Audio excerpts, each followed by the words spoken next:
Oi, a paz do Senhor. Nesse vídeo eu vou falar sobre libertação, a libertação completa, que muitas pessoas buscam, mas não têm ideia do caminho que precisa percorrer para alcançar a libertação. E eu tô falando desse vídeo porque alguns dias uma amiga minha, que ela não tem uma vida com Deus, e ela me mandou mensagem perguntando se eu teria algum versículo para algum capítulo, algum livro, passagem que falasse sobre libertação, que ela gostaria de ler, porque ela falou que estava muito fria espiritualmente, né?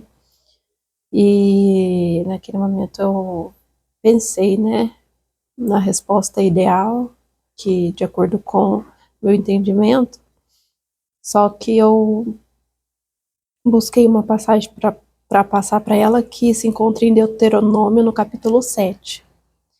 E eu vou ler ela no final aqui, na hora que eu terminar de trazer a mensagem que eu quero trazer. E é porque eu falaria para ela que a coisa mais sincera, que para a gente ter libertação na nossa vida, não existe qual que é a passagem que vai me trazer assim uma explicação sobre libertação, qual que é a passagem que vai libertar minha vida. A gente, para conseguir a libertação, né, para a gente ter a libertação, a gente precisa conhecer toda a palavra de Deus, cada instrução, cada mandamento, conhecer as leis, os juízos, para a gente praticar com o nosso próximo, nosso Deus. A gente precisa ler a palavra para aprender, ter reverência a Deus. Então, sem prolongar muito, para a gente conseguir a libertação, primeiramente a gente precisa fazer a leitura da palavra inteira. Não adianta ler fragmento, porque vai nunca vai preencher tudo aquilo que a gente precisa enxertar, colocar dentro da gente, né? E isso vale para qualquer área, independente se é uma libertação na área sexual, na área financeira, emocional. A libertação é uma coisa que Deus concede para quem anda em obediência com a palavra dele, para quem ama e pratica. E assim, né? Às vezes a gente tem uma ideia, né, um pensamento a respeito de libertação, que seria um estado de felicidade, né?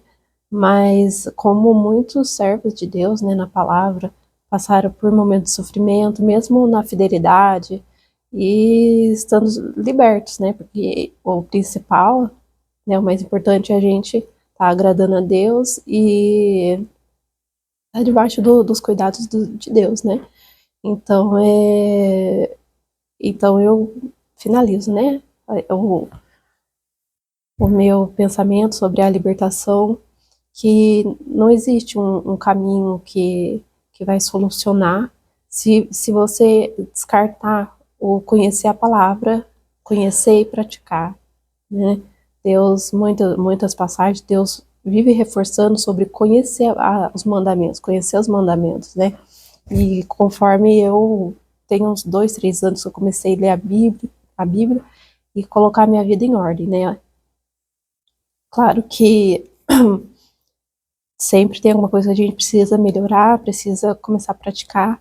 E eu, graças a Deus, né, através dessa atitude de conhecer a palavra, hoje eu sou baseada na palavra aqui de Jesus, quando ele desceu, né, encarnou, ele fez o discurso onde ele falou toda a doutrina dele. Ele falou que não veio para cancelar nem a lei, nem os profetas, que não veio para anular nenhum mandamento, né? Ele usou um termo que fala nem um jota, nem um tio, até que se passe os céus e a terra, né? Que esse tempo tá falando do último livro do Apocalipse, quando fala e passou-se os céus e a terra. Então, onde ali não vai haver mais pecado, mas enquanto isso a gente precisa conhecer os mandamentos e praticar. E, pois não existe um caminho que vai trazer libertação, como vou fazer 21 dias de jejum, vou fazer o jejum de Daniel, vou fazer uma semana de oração. Isso não vai trazer libertação, irmãos, porque a libertação, ela vem através da obediência, né? E a obediência, ela não dá para vir sem a gente conhecer aquilo que é errado, aquilo que é certo, conhecer os detalhes que Deus espera da gente. É muito improvável que uma pessoa siga, arrisca uma coisa que ela nem conhece. Então, o primeiro passo é conhecer a palavra, uma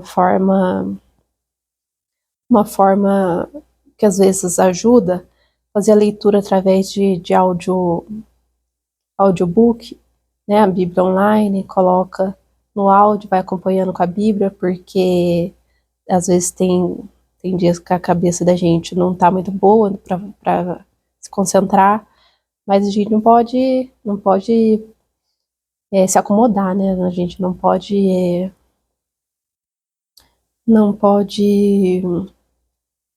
aceitar viver uma vida assim, sem buscar a palavra de alguma forma. E então agora eu vou fazer a leitura dessa passagem que eu indiquei para minha amiga, de Deuteronômio 7, que Deus fala sobre conhecer e praticar a palavra, né?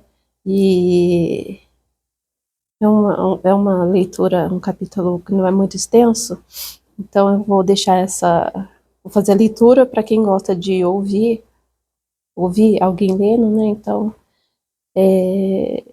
começa.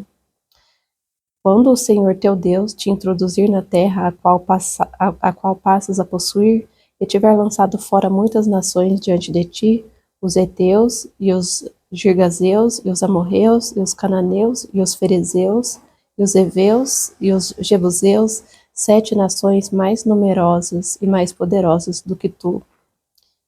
E o Senhor teu Deus as tiver dado diante de ti para as ferir totalmente. Totalmente as destruirá. Não farás com elas concerto, nem terás piedade delas, nem te aparentará com elas, não darás as tuas filhas a seus filhos, não tomarás as suas filhas para teus filhos, pois elas fariam desviar teus filhos de mim, para que servissem a outros deuses. E a ira do Senhor se acenderia contra vós, e depressa vos consumiria. Porém, assim lhes fareis. Derrubareis os seus altares, quebrareis as suas estátuas, cortareis os seus bosques, e queimareis a fogo as suas imagens de escultura. Porque povo santo é ao Senhor teu Deus. O Senhor teu Deus te escolheu, para que lhe fosses o seu povo próprio, de todos os povos que sobre a terra há. O Senhor não tomou prazer em vós, nem vos escolheu, porque a vossa multidão era mais do que a de todos os outros povos, pois vós éreis menos em número do que todos os povos. Mas porque o Senhor vos amava, e para guardar o juramento que jurara a vossos pais, o Senhor que vos tirou com mão forte vos resgatou da casa da servidão, da mão de Faraó, rei do Egito. Saberás, pois, que o Senhor teu Deus é Deus, o Deus fiel, que guarda o conserto e a misericórdia até 1000 gerações aos que o amam e guardam os seus mandamentos, e dá o pago em sua face a qualquer dos que o aborrecem, fazendo-os perecer. Não será remisso para quem o aborrece, em sua face lhe pagará. Guarda, pois, os mandamentos e os estatutos e os juízos que hoje te mando fazer. Será, pois, que, se ouvindo esses juízos e guardardes e fizerdes, o Senhor teu Deus te guardará o conserto e a beneficência que jurou a teus pais, e amar-te-á, e abençoar-te-á, e te fará multiplicar, e abençoará o fruto do teu ventre, e o fruto da tua terra, e o teu cereal, e o teu mosto, e o teu azeite, e a criação das tuas vacas, e o rebanho do teu gado miúdo, na terra que jurou a teus pais dar-te. Bendito serás mais do que todos os povos. Nem macho nem fêmea entre ti haverá estéril, nem entre os teus animais. E o Senhor de ti desviará toda a enfermidade. Sobre ti não porá nenhuma das más doenças dos egípcios, que bem sabes. Antes as porás sobre todos os que te aborrecem. Eu li até o versículo 15, mas continua até o versículo 26. Mas eu vou finalizar o vídeo aqui. Eu agradeço a você que assistiu o vídeo até aqui e até a próxima. Paz do Senhor.